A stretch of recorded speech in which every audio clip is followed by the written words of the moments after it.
நாரத முனிவர் கடவுள் பக்தியில் தனக்கு மேற்பட்டவர் யாரும் இல்லை என்று ஒரு சமயம் நினைத்து கொண்டார். கடவுள் அவருடைய எண்ணத்தை அறிந்தார். அவருடைய நினைப்பு சரியல்ல என்பதை அவருக்கு உணர்த்த எண்ணினார் இறைவன். ஒரு நாள் இறைவன் நாரதரை அழைத்தார். நாரதரே, பூவுலகில் ஓரிடத்தில் என் பக்தன் ஒருவன் இருக்கிறான், அவனை போய் பார்த்துவிட்டு வாரும் என்றார் கடவுள். அந்த மனிதன் இருக்கும் இடத்தை கேட்டுக்கொண்டு நாரதர் அவனிடம் சென்றார். ஒரு நாள் முழுவதும் அவனுடனேயே இருந்தார். அவன் என்ன செய்கிறான் என்பதை கவனித்தார். அந்த மனிதன் ஒரு குடியானவன். அவன் காலையில் படுக்கையை விட்டு எழுந்தான். எழுந்தவுடன் ஸ்ரீஹரி என்று ஒரு முறை கூறினான். கலப்பையை எடுத்து தோளில் போட்டுக்கொண்டான். தொழுவத்தில் சென்று மாடுகளை அவிழ்த்தான். அவற்றை ஓட்டிக்கொண்டு வயலுக்குச் சென்றான். நாள் முழுவதும் வயலை உழுதான். இருட்டிய பிறகு வீட்டிற்கு வந்தான். கை கால் முகம் கழுவிக்கொண்டான். மனைவி படைத்த சோற்றையுண்டான். சிறிது நேரம் பேசிக் கொண்டிருந்தான். பிறகு பாயை விரித்து படுத்துக்கொண்டான். படுக்கும்போது ஒரு முறை ஸ்ரீஹரி என்று சொன்னான். பிறகு நன்கு அயர்ந்து தூங்கிவிட்டான். அவன் செயல்களை எல்லாம் கூடவே இருந்து கவனித்த நாரதர் வைகுண்டத்திற்கு திரும்பினார். கடவுள் இருக்குமிடம் நோக்கிச் சென்றார். இறைவா, அந்த பட்டிக்காட்டானை போய் தங்கள் பக்தன் என்று சொன்னீர்களே, அவன் தன் வேலை ஒன்றையே கவனிக்கிறான். தங்களை பற்றி அவன் நினைக்கவே இல்லையே. கோயிலுக்கு போகின்றானா? தங்களை பாடித் தொழுகிறானா? தங்களுக்கு அர்ச்சனை புரிகின்றானா? தங்கள் பெயரால் தருமம் செய்கின்றானா?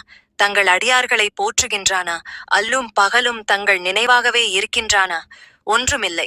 அவனை தாங்கள் பக்தன் என்று சொல்வதுதான் வேடிக்கையாக இருக்கிறது என்றார்.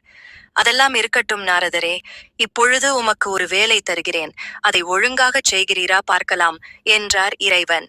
தேவதேவா, தங்கள் ஆணைக்கு காத்திருக்கிறேன் என்றார் நாரத முனிவர். கடவுள் ஒரு கிண்ணத்தை எடுத்தார். அதன் மேல் விளிம்பு வரை நிறையும்படி அதில் எண்ணெயை ஊற்றினார். நாரதரை நோக்கி, பக்திமிக்க நாரதரே, இந்த எண்ணெய் கிண்ணத்தை கையில் எடுத்துக்கொள்ளும். இதோ கீழே தெரிகிறதே பட்டணம், அதற்குச் செல்லும். அந்த பட்டணத்தை ஒரு முறை சுற்றி வாரும். அப்படி சுற்றி வரும்பொழுது இந்த எண்ணெயில் ஒரு துளி கூட கீழே சிந்தலாகாது. எச்சரிக்கையாக இருக்க வேண்டும். புறப்படலாம் என்றார் கடவுள். நாரதர் எண்ணெய் கிண்ணத்தை வாங்கிக் கொண்டார். எண்ணெய் சிந்தாதவாறு அதையே ஊன்றி கவனித்துக் கொண்டு வைகுண்டத்திலிருந்து கீழே இறங்கினார். கடவுள் சுட்டிக்காட்டிய பட்டணத்தை அடைந்தார். அதன் எல்லையோரங்களில் இருந்த பாதை வழியாக நடந்தார். மிகவும் எச்சரிக்கையாக, கிண்ணம் கை நழுவி விடாமலும் எண்ணெய் தழும்பாமலும் அவ்வளவு இலாவகமாக பிடித்து கொண்டு பட்டணத்தை சுற்றினார். வெற்றிகரமாக திரும்பினார் வைகுண்டத்துக்கு. இறைவா, தங்கள் ஆணையை சிறிதும் வழுவாமல் நிறைவேற்றிவிட்டேன் என்றார் நாரதர். இறைவன் குறுநகை புரிந்தார்.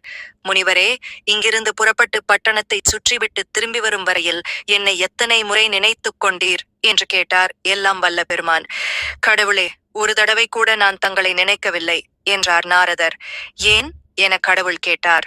பெருமானே, எண்ணெய் சிந்திவிடக் கூடாதே என்ற கவலையோடு அதே எண்ணத்தில் நான் சுற்றி வந்ததால் தங்களை என்னால் நினைக்க முடியவில்லை என்றார் நாரதர். பார்த்தீரா நாரதரே, ஒரு துளி எண்ணெய் சிந்திவிடக் கூடாது என்ற கவலையில் நீர் முற்றிலும் கடவுளை மறந்துவிட்டீர். ஆனால் தன் குடும்பத்திற்கு ஒரு குறையும் வந்துவிடக் கூடாது என்ற கருத்துடன் உழைக்கும் அந்த குடியானவன் நாள்தோறும் மறவாமல் என்னை 2 முறை நினைத்துக் கொள்ளுகிறான். நீர் சுமந்தது ஒரு கிண்ணம் எண்ணெய்தான். அவன் சுமப்பதோ ஒரு பெரும் குடும்ப பாரம். அத்தனை தொல்லை நிறைந்த வாழ்க்கையிலும் அவன் என்னை மறவாதிருக்கின்றானே, அவன்தானே உயர்ந்த பக்தன் என்று கேட்டார் இறைவன். நாரதர் தலைகுனிந்தார். தன்னை காட்டிலும் பெரிய பக்தன் இல்லை என்ற வீண் இருமாப்பை அன்றே விட்டுவிட்டார். இறைவனிடம் நம்பிக்கை கொண்டுள்ள ஒவ்வொருவரும் சிறந்த பக்தரே என்பதை அவர் உணர்ந்தார். உண்மையான பக்தி எதுவென்று உணர்ந்த நாரதரை இறைவன் வாழ்த்தி அனுப்பினார்.